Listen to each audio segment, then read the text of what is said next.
दोस्तों यकीन मानिए, अगर खुद पर अगर भरोसा है तो जिंदगी की हर चुनौती का सामना आप बहुत आसानी तरीके से कर सकते हैं। ऐसा मैं क्यों बोल रहा हूं अभी आगे आपको वीडियो में जानने को मिलेगा।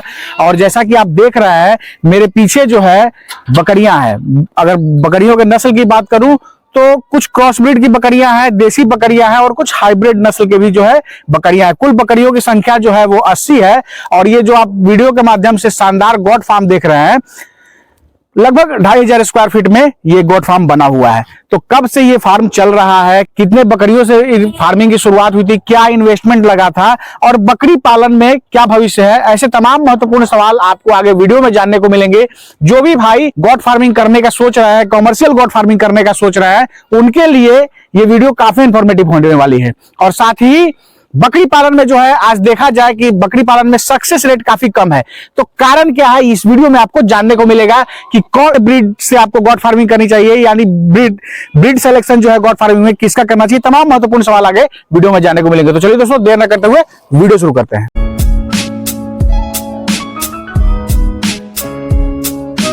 सर हमारे चैनल पे आपका स्वागत है। आपका भी स्वागत है सर हमारे फार्म में। अपना नाम और फार्म का पूरा पता हमारे दर्शकों को बताइए। मेरा नाम रुपेश कुमार सिन्हा है सर। मैं गांव नाहंदा मेरा गांव है, बालोद जिले से हूँ, छत्तीसगढ़ से हूँ सर। जिला बालोद लगता है ये और छत्तीसगढ़ राज्य है। जी जी। तो दोस्तों काफी अच्छे से यहाँ सर फार्म कर रहे हैं। अभी कितने दिन से सर ये फार्मिंग कर रहे हैं आप? फार्मिंग तो लगभग 1 साल लगभग होते हैं, लगभग 1 वर्ष जो है ये फार्म किए हुए हो गया। जी सर। अगर टोटल अभी बकरियों की संख्या की बात करें तो लगभग कितने सारे जानवर हैं? संख्या लगभग 80 बच्चे करके 80 के सब मिला के जो है 80 जो है जानवर आपके हाँ, पास 80 प्लस ही है। और ब्रीड कौन कौन सा है? ब्रीड में वही एक देसी है, देसी में क्रॉस ब्रीड में भी है और अभी बोर नस्ल में भी काम शुरू किया। बोर भी लेके आ गए हैं। बोर का सर आज काफी हम देख रहे हैं ट्रेंड है। आज अधिकतर किसान का जो है वो पहली पसंद बोर बन गया है। कोई भी फार्म में जाइए तो 1-2 नस्ल पता ही चल जाता है। क्या कारण है? अब बोर का मैं देख रहा हूँ सर, देख के ही मैं भी सीख रहा हूँ धीरे धीरे। हालांकि मैं मेरे पास बकरियां काफी लगभग 10 साल पहले से मैं रखा हुआ था सर। 10 साल पहले से चराई विराई पे अधिया वाला नहीं होता है जो बाटा। अच्छा हाँ, बटाई पे आप दे के रखा था मैं। तो शुरुआत तो अभी साल भर पहले से किया हूँ, लेकिन बटाई पे था मेरी बकरी। अच्छा।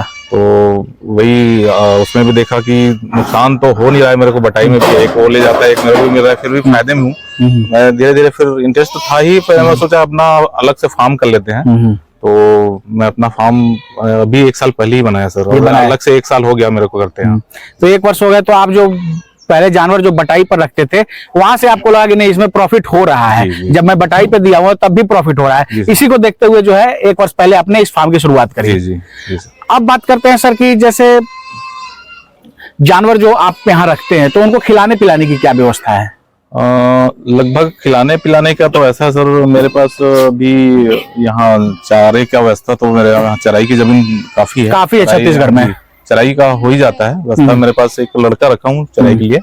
वो सुबह 10 बजे से 5-6 बजे तक शाम तक ही लेके आता है। एक बार 10 बजे निकल जाता है तो 5 बजे शाम में फिर लौट के आता है उधर से। हाँ जी सर। तो यानी बकरियां जो है पूरे रूप से चढ़ाई पे है, फीड कॉस्ट जो है आपका 0 है। हाँ सर। यहाँ भी फार्म में बोर भी लाया हूँ, वो बस यहाँ रहती है। अच्छा, बोर जो है यहाँ बकरियां तो चली भी जाती है सर। हाँ। 2-3 साथ में चली भी जाती है, मैं मना भी नहीं करता, जान दो। हाँ। लेकिन बाकी 4-5 बकरियां मेरी वो लगभग 10 है मेरे पास। बाकी फिर स्टॉल फीड में ही है वो। हाँ, बोर की जो बकरियां हैं कुछ यहाँ पे रहती हैं और बाकी सारे जितने जानवर है क्रॉस ब्रीड के हैं या जो अंजोरी नस्ल के हैं वो सब चराई पे चली जाती है। तो इनको खिलाने में कुछ खर्च नहीं आता होगा? खिलाने हाँ, चराई वाले में तो कोई खर्चा नहीं है सर। और बाकी वो जो है स्टॉल फीड में रखा हूँ बोर के लिए, कुछ तो लगना ही है। भूसा वूसा स्टॉल करके रखा हूँ और लड़का सुबह से कुछ हरा चारा का व्यवस्था कर ही देता है। मान लो थोड़ा बहुत तो पेड़ वेड़ से काट वाट के ले आता है, पत्ती वगैरह दे देते होंगे। ये जो आपका फार्म बना हुआ है काफी शानदार फार्म है आपका। लगभग कितने एरिया में बना हुआ है?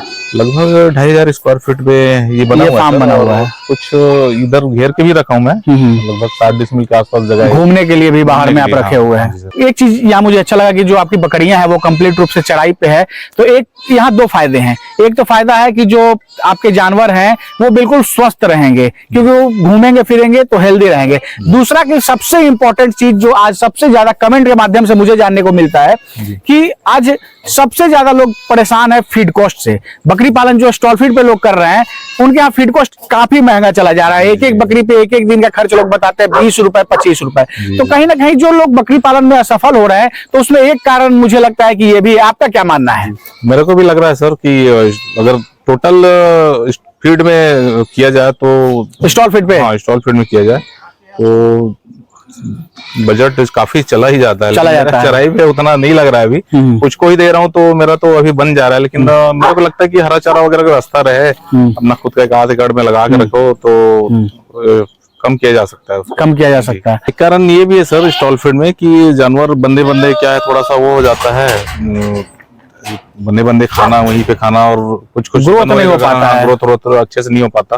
होता भी है तो कॉस्टली भी इतना चला जाता है कि वो जितना का उसको बेचेंगे उससे ज्यादा तो खर्च चला जाता है। काफी मैं देखा हूँ काफी फार्म उसी वजह से बंद होते हैं। तो ये भी एक दूसरा कारण है जी। अब बात करते हैं सर कि जैसे आपके यहाँ जो जानवर हैं तो ठीक है, फीड कॉस्ट एक तरह से जीरो है, चढ़ाई पे हैं, लेकिन फिर भी इतनी संख्या में अगर जानवरों को पाल रहे हैं तो रोग बीमारी का खतरा बना रहता है। तो उसके लिए क्या करते हैं, क्या वैक्सीनेशन वगैरह का क्या शेड्यूल है?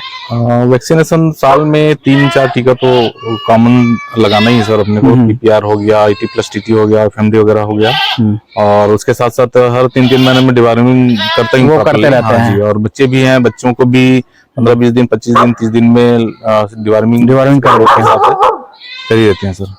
तो वैक्सीनेशन और डिवॉर्मिंग जो है वो प्रॉपर उसका शेड्यूलिंग होता है, समय समय पे करते हाँ, उसके बाद उतना प्रॉब्लम कुछ प्रॉब्लम रहता ही है, नॉर्मल था। लेकिन उसके बाद मैं देखता हूँ जानवरों में ज्यादा प्रॉब्लम एक्चुअली नहीं आता सर। और खास करके अगर जो देसी नस्ल की बकरियां हैं तो उसमें ऐसे भी जो बीमारी वगैरह वो कम होती है। देसी नस्ल में तो ज्यादा देखने की जरूरत भी नहीं पड़ता सर। बारिश बस तो अच्छे से निकल जाए, बाकी और थोड़ा सा प्लस उसके बाद तो देखने की जरूरत नहीं है। टीका वीका डिवार्मिंग समय पे होते रहे फिर दिक्कत नहीं है। अभी जैसे समस्या की बात आई तो एक मेरे दिमाग में सवाल आ रहा है कि जैसे आप जब शुरू किए होंगे फार्म, 1 वर्ष पहले आपने कहा कि फार्म शुरू किए, तो आपके लिए ये लाइव स्टॉक का काम होगा, लाइव स्टॉक का काम है, बिल्कुल नया आपके लिए होगा। तो क्या कुछ समस्या भी आई होगी जब नया काम होगा? तो क्या समस्या आई वो हमारे दर्शकों को बताइए। समस्या शुरू में आया था सर, मैं ट्रेनिंग भी लिया और जानकारी भी थी, कुछ दिन से कर रहा हूँ तो उसके बाद भी मैं बारिश के टाइम एक मेरे से बहुत बड़ी गलती हो गई, मान के चलो मेरी से अपनी पैर पे कुल्हाड़ी मार लिया था। मैं एक प्रेग्नेंट नहीं, बच्चे वाली बकरी मेरे को मिल गई थी। अच्छा। हाँ, तो सस्ते मिल रही है और ले लेता हूँ ऐसा करके उस टाइम बकरियां खरीद भी रहा था मैं। तो खरीदना मेरे को गलत टाइम पे मैं खरीद लिया, बारिश के टाइम में खरीद लिया और चेक वेक नहीं किया था मैं एक्चुअली। तो 2 दिन बाद खेलते खेलते मैं साथ में ही डाल दिया था सर। ये भी मेरे सारे जानवरों के साथ डाल दिया था। और मैं अचानक से बकरी बच्चा खेलते खेलते मेरे पास आई, तो मैं देखा जो अचानक छूने से पता चला कि छोटा छोटा दाना हो गया था, बहुत सारा दाना हो गया था। तो ऐसे देखने से समझ नहीं आ रहा था। तो अचानक देखा, मैं डर गया। डरने के बाद मेरे बच्चों को चेक किया, 2 दिन हो ही गया था, तो उसमें भी एक्का दुक्का आना शुरू हो गया था सर। और काफी तेजी से ये बढ़ा, बहुत सारा इलाज भी किया, पता नहीं उसके बाद भी वो तो बच्ची खुद ही चली गई और लगभग 11-12 बच्चे मेरे चले गए, मोर्टेलिटी हो गई। हाँ जी सर, ये सबसे बड़ा मेरा माइनस पॉइंट था। जब जानते हुए भी मेरे से गलती हुआ था, मान चलो। जबकि आप ट्रेनिंग ले लिए, सारी जानकारी आपके पास थी, उसके बाद भी ये गलती आपने किया और उसके लिए फिर आपको नुकसान झेलना पड़ा। उसके बाद भी कोई मोर्टेलिटी हुई क्या?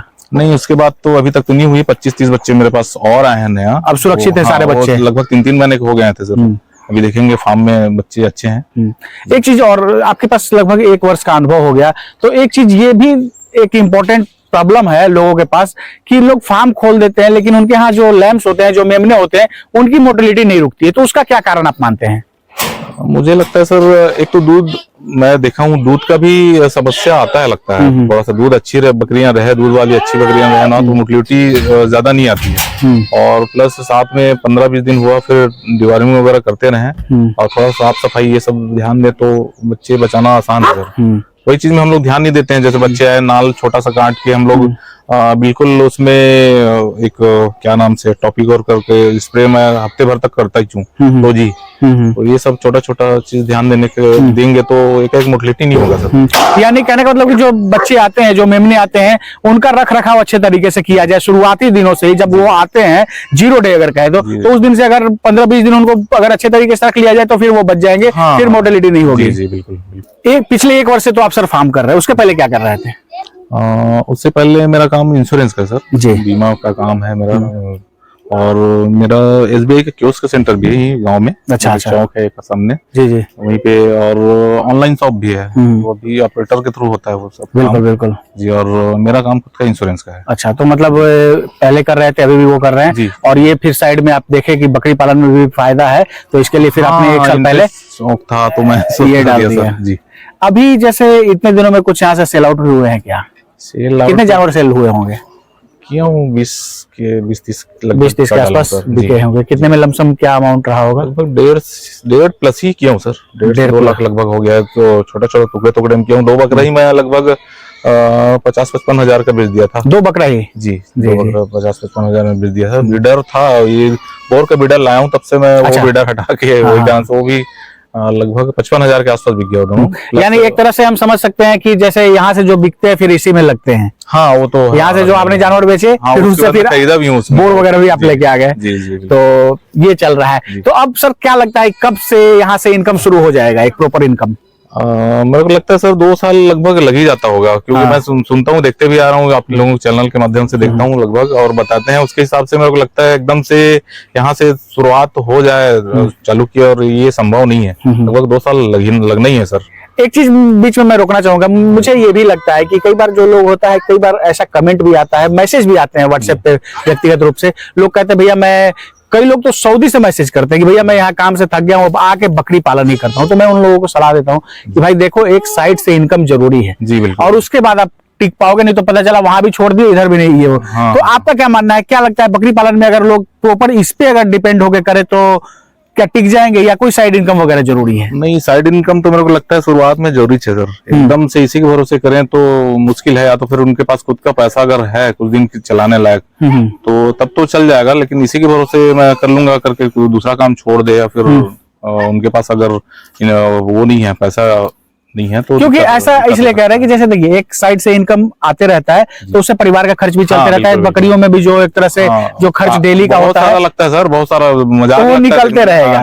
लेकिन अगर मान लीजिए ठीक है आपके पास अच्छा पैसा हो, 10 लाख 20 लाख रुपए आप लेके अगर आते हैं, तो फिर धीरे धीरे इसमें पैसे लगते ही जाएंगे, और उधर से जहाँ पैसा खर्चा होगा तो लोग जो है वो फ्रस्ट्रेट हो जाते हैं। और मैं अभी लगभग 1 साल के वो में हूँ, 1 साल के आसपास ही मैं देखा हूँ कि अक्सर फार्म बंद हो जाता है, और मुझे भी लगने लग गया है कि सिर्फ लगाओ चल रहा है। जी जी। लेकिन यहाँ इसी में फ्रस्ट्रेट होके आदमी बेच देता है, फार्म बंद कर देता है, और यहीं से अगर थोड़ा सा आगे बढ़ जाए तो मेरे को लगता है बाकी जो सक्सेस लोग हैं यहाँ से आगे चल के ही हुए हैं। तो यहाँ मेन वो साल भर के आसपास ही है। तो एक सबसे इम्पोर्टेंट चीज दोस्तों, मैं अधिकतर वीडियो में ये ओपिनियन लेता हूँ जो मुझे सफल गॉड फार्मर लगते हैं, सक्सेसफुल गॉड फार्मर लगते हैं। तो एक चीज ये भी है कि भैया अगर आप बकरी पालन कर रहे हैं तो एकदम दिमाग में गांठ बांध लीजिए, आपके पास कितना ही पैसा हो, लेकिन एक साइड से इनकम जरूरी है। अगर वो आपके पास रहेगा तो आप फ्रस्ट्रेट नहीं होंगे, और आराम से जो है ज्यादा इस पे आपको लोड नहीं पड़ेगा, आराम से ये काम चलते रहेगा। लेकिन अगर सब काम छोड़ के आप इस पर लगेंगे तो कहीं ना कहीं थोड़ा सा आदमी जो है वो परेशान हो जाता है, और फिर एक बार अगर परेशानी आप पे हावी हो जाएगी तो आपकी सोचने समझने की जो शक्ति है वो धीरे धीरे खत्म होने लगती है। तो ये सब जो मुख्य बातें हैं बकरी पालन में, ये सब आपको ध्यान में रखना चाहिए, और यही कारण है कि इतनी दूर दूर आकर स्टेलर फार्मिंग इस तरह की वीडियो बनाता है, ताकि आप सीधे साधे जो किसान है उनको नुकसान का सामना नहीं करना पड़े। अब सर ये जो आपका फार्म बना हुआ है, काफी शानदार फार्म बना हुआ है, तो लगभग क्या खर्च वगैरह लगा होगा इसमें बनाने में? खर्च तो मेरा काफी आ गया सर, मैं सोचा भी नहीं था इतना कर लूंगा करके, लेकिन लगते गया और था तो मैं लगा भी दिया। तो कुछ समस्या आते रहती है, तो मैं सोचा सस्ते में भी किया जा सकता था, लेकिन मेरे को लगा मजबूती बना दें तो बार बार खर्च करने की जरूरत नहीं पड़ेगी, ऐसा करके मैं ज्यादा ही हो गया, इसमें पैसा ज्यादा लग गया है। तो हाँ, देख के आप समझ सकते हैं फ्लाईएश ब्रिक्स वगैरह का इस्तेमाल हुआ है, और काफी जो है ये सॉलिड तरीके से ये फार्म बना है, तो ऑब्वियस सी बात है ये पैसा यहाँ लगा है। लेकिन इतना पैसा लगाने की जरूरत नहीं है, आप कम पैसे में भी एक बेहतर शेड का निर्माण कर सकते हैं। इतना आप ध्यान में रखिए कि बकरियां जो है वो सुरक्षित रहे, मौसम का मार उन पर नहीं पड़े, बरसात वगैरह में कोई दिक्कत ना हो, ठंड में जो है आघात ना पहुंचे। तो ये सब चीजों को ध्यान में रखते हुए आप सस्ता सुविधा भी 50,000 1 लाख रुपए में शेड बना सकते हैं। तो ये बातों को ध्यान में रखिए, ध्यान में रख सकते हैं। अब सर जैसे जो लोग नए गॉड फार्मर हैं, तो आपके पास एक अच्छा अनुभव हो गया, 1 वर्ष आपने बिता दिया है और तीनों मौसम एक तरह से आपने ये कर लिया है, तो किन किन बातों का नए जो गॉड फार्मर है उनको किन किन बातों का ध्यान रखना चाहिए?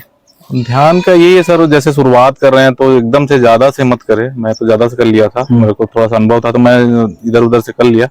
लेकिन मुझे लगता है कि शुरुआत 10-20 से करे तो ज्यादा अच्छा है। बस उससे पहले ट्रेनिंग ले लें, और ट्रेनिंग के साथ साथ चारे वारे की व्यवस्था, ये बहुत जरूरी चीज है सर। और अपना काम जो कर रहा है पहले से वो करते रहें, साथ साथ बकरी पालन करें, तभी इनके लिए ठीक है। यानी 10 बकरियों से शुरुआत करें, पहले करने से पहले चारे वगैरह की व्यवस्था कर लें, शेड वगैरह एक बना ले, और उसके बाद बकरी पालन कर सकते हैं। एक जानकारी भी जरूरी है, जानकारी भी कहीं से ले सकते हैं। हाँ, वो जरूरी, क्योंकि जानकारी लेंगे तो उनको एक जो आइडिया है 40-50% का वो मिल जाएगा मोटा मोटी, और उसके बाद कर सकते हैं। आगे की क्या योजना है सर? आगे यही है सर कि मुझे वही 200 प्लस फीमेल मुझे मदर गोट रखना है। हाँ, मदर गोट रखना है। काम थोड़ा सा और बड़ा करना, इतने में नहीं होगा। शुरुआत तो हो ही गया जैसे भी है, लेकिन 200 प्लस और मैं खरीद के नहीं करूंगा अब इसी से मेरे को बढ़ाना है। पर्याप्त है, 80 संख्या कम नहीं होते हैं। अगर ये बकरियां सही तरीके से ये रहे तो यहाँ से आराम से जो है 6-8 महीने में ही 200 के आसपास पहुंचा जा सकता है। यानी 1 साल में तो आराम से 200 के आसपास ये फार्म में जो है जानवरों की संख्या बढ़ जाएगी। बहुत बहुत धन्यवाद सर जानकारी देने के लिए और समय देने के लिए। आपका भी धन्यवाद सर। दोस्तों, ये है रुपेश सर, और काफी अच्छे से चीजों को हैंडल कर रहे हैं। ये जो फार्म है अच्छे तरीके से चला रहे हैं। दोस्तों, आशा ये वीडियो आप सब काफी पसंद आई होगी। फिर भी हो सकता है हमारे से कोई प्रश्न पूछने से रह गया हो, या आपके अंदर किसी तरह का डाउट है तो आप कमेंट कर सकते हैं। जब भी हम ऐसे किसी रियल टाइम फार्मर से मिलेंगे तो आपके सवालों को जरूर साझा करेंगे। इस वीडियो को अगर आप फेसबुक या इंस्टा के पेज पे देख रहे हैं तो पेज को जरूर फॉलो कर लीजिएगा। अगर यूट्यूब चैनल पे देख रहे हो तो चैनल को सब्सक्राइब कीजिएगा।